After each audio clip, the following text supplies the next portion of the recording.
Next topic है हम लोगों का कि पोलर प्लॉट अगर ड्रॉ करना है तो क्या स्टैंडर्ड प्रोसीजर हम लोगों को एडॉप्ट करना है। So procedure to draw a polar plot. तो इसमें क्या किया मैंने यहाँ पे इमेजिनरी एक्सिस और रियल एक्सिस में डिवाइड किया है। तो आपके पोलर प्लॉट का डायरेक्शन एक तो क्लॉकवाइज डायरेक्शन रहेगा या तो आपका एंटी क्लॉकवाइज डायरेक्शन रहेगा। तो अगर मैं फॉर एग्जांपल अजम्पशन करके चलूँ कि आपका पोलर प्लॉट का डायरेक्शन अगर क्लॉकवाइज डायरेक्शन है, ये जो एरो मैंने यहाँ पे दिखा है ये क्लॉकवाइज डायरेक्शन आप लोगों को दिख रहा है। तो your polar plot moves in a clockwise direction कब? Only when we are getting a negative angle. Clockwise direction में कब घूमेगा आप लोगों का, देखो यहाँ पे 0 डिग्री लिखा है, यहाँ पे -90 डिग्री, -180 डिग्री, -270 डिग्री। तो ये इस तरह से एंगल जब रहेगा माइनस में रहेगा तभी जाके आप लोगों का पोलर प्लॉट क्या होगा, क्लॉकवाइज डायरेक्शन में घूमेगा। लेकिन नेगेटिव एंगल कब रहेगा आप लोगों का, जब आप लोगों के पास में क्या रहेंगे, poles. So because of only poles present in a open loop transfer function we are getting a negative angle, and because of negative angle that we are getting your polar plot moves in a clockwise direction। तो ये statement आप लोगों ने याद में रखना। तो पहला स्टेप आपका ये रहेगा कि आपका पोलर प्लॉट कौन से डायरेक्शन में मूव होगा ये आपको डिटरमाइन करना पड़ेगा।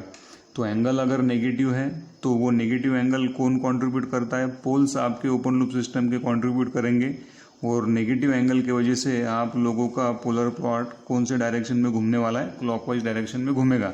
सिमिलरली अगर if we are having zeros in open loop transfer function, अगर जीरोज आप लोगों के पास में है तो वो जीरोज के वजह से क्या होगा, zeros will going to contribute positive angle.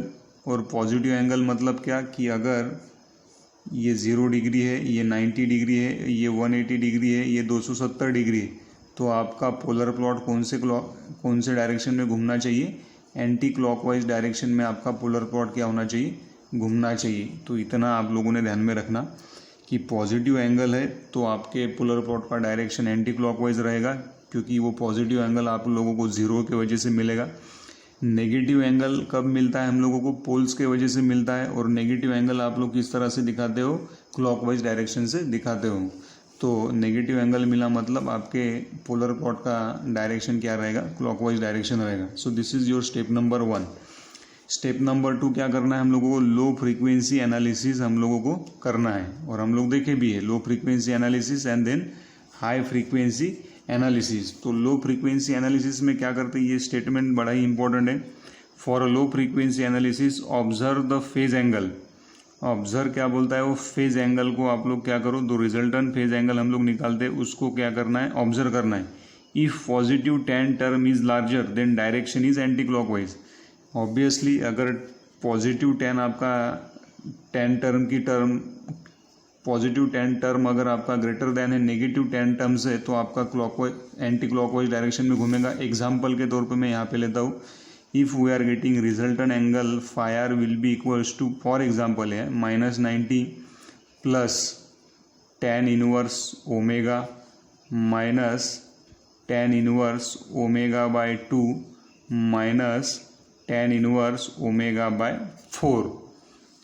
अगर कुछ इस तरह से मुझे रिजल्टेंट एंगल मिला है तो लो फ्रीक्वेंसी एनालिसिस क्या बोलता है कि ये जो रिजल्टेंट एंगल आप लोगों को मिला इसमें आप लोग कौन सा tan का टर्म आपका ग्रेटर है वो आप लोग देखोगे। तो यहाँ पे पता चला कि tan इनवर्स ओमेगा ये टर्म आप लोगों का tan इनवर्स ओमेगा बाय 2 से भी बड़ा है, और tan इनवर्स ओमेगा बाय 4 से भी आप लोगों का क्या है, बड़ा है। और ये tan इनवर्स ओमेगा कौन सा एंगल प्रोवाइड कर रहा है आप लोगों को, ये पॉजिटिव tan है हम लोगों के पास में, tan इनवर्स ओमेगा का टर्म जो कि आपका ग्रेटर देन है negative tan inverse of omega by 2 से भी और negative tan inverse omega by 4 से भी। तो पॉजिटिव tan टर्म आपका बड़ा है, इसका मतलब क्या हुआ कि आपका पोलर प्लॉट जो रहेगा वो पोलर प्लॉट का डायरेक्शन कौन सा रहना चाहिए, एंटी क्लॉकवाइज डायरेक्शन में आप लोगों का घूमना चाहिए। अगर ये माइनस रहता था यहाँ पे -tan इनवर्स ओमेगा, तो देन नेगेटिव tan आपका बड़ा रहता था, तो आपका पोलर प्लॉट कौन से डायरेक्शन में घूमना चाहिए था, क्लॉकवाइज डायरेक्शन में घूमना चाहिए था। So this is nothing but your low frequency analysis. क्या करेंगे हम लोग, जो रिजल्टेंट एंगल रहेगा उसमें कौन सा tan बड़ा है। अगर पॉजिटिव tan बड़ा है तो आपका डायरेक्शन क्या रहेगा, एंटी क्लॉकवाइज पोलर प्लॉट का। अगर नेगेटिव tan आपका बड़ा है तो आपका पोलर प्लॉट का डायरेक्शन क्या रहेगा, नेगेटिव tan है तो क्लॉकवाइज डायरेक्शन रहेगा। फिर हाइयर फ्रीक्वेंसी एनालिसिस में क्या करते हैं हम लोग, फिर से आप लोग रिजल्टेंट फेज एंगल देखोगे, जो फेज एंगल आप लोगों को मिला है फायर वो देखोगे। अब उसमें काउंटिंग करोगे आप लोग। काउंटिंग किस तरह से करोगे कि कितने पॉजिटिव tan है और कितने नेगेटिव tan है। तो यहाँ पे पता ये चल रहा है कि ये जो एग्जाम्पल हम लोग लिए इसमें एक ही पॉजिटिव tan का टर्म है लेकिन दो आपके नेगेटिव tan के टर्म है। तो काउंटिंग किसका ज़्यादा है, नेगेटिव tan टर्म का काउंटिंग क्या है आप लोगों का ज़्यादा है। इसका मतलब क्या होगा कि अब आपका जो पोलर प्लॉट है वो हाई फ्रीक्वेंसी के लिए कौन से डायरेक्शन में घूमेगा, इन क्लॉकवाइज डायरेक्शन आप लोगों का घूमेगा। समझ में आया क्या मैंने क्या कहा यहाँ पे कि दो एनालिसिस जब हम लोग करते, लो frequency analysis and high frequency analysis. तो लो फ्रीक्वेंसी एनालिसिस में क्या दिमाग दौड़ाओगे आप लोग कि कौन सा tan बड़ा है। तो पॉजिटिव tan बड़ा है तो लो फ्रीक्वेंसी एनालिसिस के टाइम पे आपका इनिशियली जो पोलर प्लॉट का डायरेक्शन रहेगा वो कौन सा रहेगा, एंटी क्लॉकवाइज डायरेक्शन रहेगा। हाई फ्रीक्वेंसी एनालिसिस जब हम लोग करेंगे तब हाई फ्रीक्वेंसी एनालिसिस में क्या देखना है, काउंटिंग करना है हम लोगों को भाई। काउंटिंग क्या करना है कि कौन से tan ज़्यादा है। तो यहाँ पे पॉजिटिव tan एक ही है और नेगेटिव tan कितना है, 2 है। तो काउंटिंग किसका ज़्यादा हुआ, नेगेटिव tan का। तो नेगेटिव tan है तो एंगल कौन सा मिला, नेगेटिव। नेगेटिव है मतलब एंगल आपका पोलर प्लॉट हाई फ्रीक्वेंसी जब करोगे एनालिसिस तब कौन से डायरेक्शन में घूमना चाहिए, क्लॉकवाइज डायरेक्शन में घूमना चाहिए। तो इतना आप लोगों को क्या रखना है, प्रोसीजर में ध्यान में रखना है। ये न्यूमेरिकल जब देखेंगे हम लोग तब इसको मैं और भी क्लियर करूँगा। और एक हम्बल रिक्वेस्ट है आप लोगों से कि पोलर प्लॉट हर एग्ज़ाम जो भी है हम लोगों का हुआ है यूनिवर्सिटी का, उसमें हर एक बार 7 मार्क्स के लिए मिनिमम पूछा है।